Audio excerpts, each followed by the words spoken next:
کائنات کا اہم ترین واقعہ ولادت بشہادت سرور کونین حضرت محمد صلی اللہ علیہ وسلم۔ خالق کائنات کا احسان عظیم۔ تحقیق کے مطابق نبی کریم صلی اللہ علیہ وسلم کی ولادت مبارک 12 ربیع الاول کے مطابق 20 اپریل 571 عیسوی کو ہوئی۔ یہ سوموار کا دن تھا۔ صبح صادق کے وقت حضور مکہ مکرمہ میں پیدا ہوئے۔ مصر کے مشہور ماہر فلکیات اور حیات دان عالم محمد پاشا نے بھی اپنے رسالے میں یہ تاریخ درج کی ہے۔ آمنہ ارشاد فرماتی ہیں کہ حضور انور اس دنیا میں جلوہ افروز ہوئے تو ان کے دونوں ہاتھ اس طرح آگے کو بڑھے ہوئے تھے گویا وہ دعا مانگ رہے ہیں، اور ان کی آنکھیں آسمان کی طرف اٹھی ہوئی تھیں۔ حضور اکرم صلی اللہ علیہ وسلم کی پیدائش سے قبل حضرت آمنہ نے خواب میں دیکھا کہ ان کے بدن سے ایک نور نکلا ہے جس سے ملک شام کے محل روشن ہو گئے ہیں۔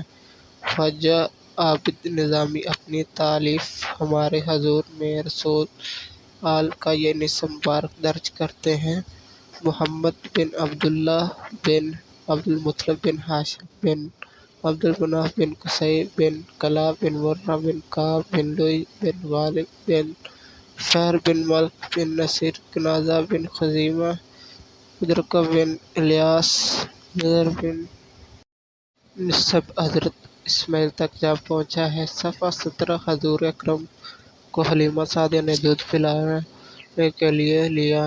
جسٹس پیر محمد کرم شاہ الازہری ضیاء النبی صفحہ 69 پر رقم دراز ہے کہ حضرت حلیمہ سعدیہ یہ ارشاد فرماتی ہیں کہ جب سب عورتوں کو رضاعت کے لیے بچے مل گئے تو ہمارا کارواں اپنے مسکن کی طرف سے روانہ ہوا۔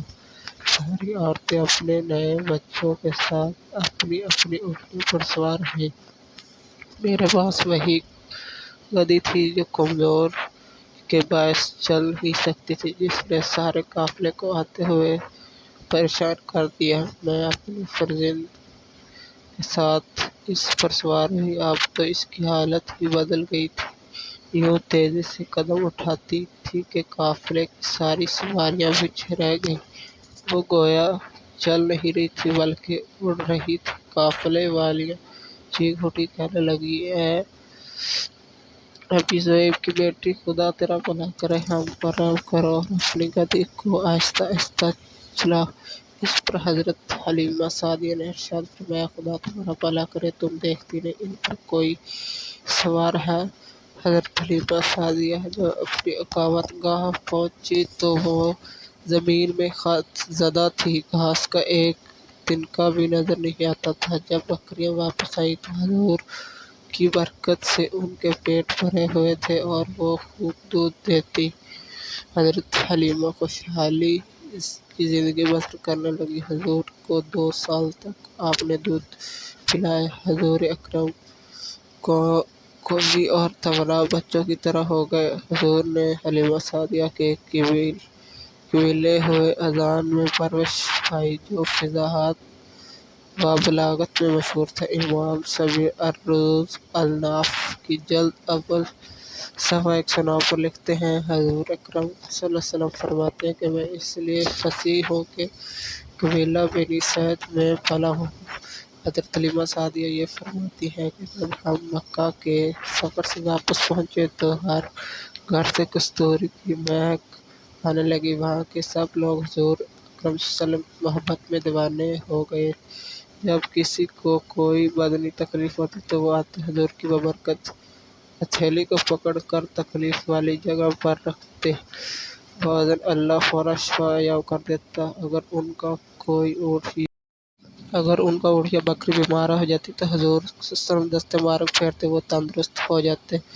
بے حوالہ ضیاء النبی جلد اوصاف صفحات 70 اور 69۔ 2 سال مکمل ہوئے۔ حضرت حلیمہ سعدیہ حضور کو لے کر آپ کی والدہ معاہدہ حضرت آمنہ کے پاس لوٹی۔ چونکہ اس دور میں مکہ وبا پھیلی ہوئی تھی کہ آپ صلی اللہ علیہ وسلم کو 2 بار حضرت حلیمہ سعدیہ کے پاس بھجوا دیا گیا۔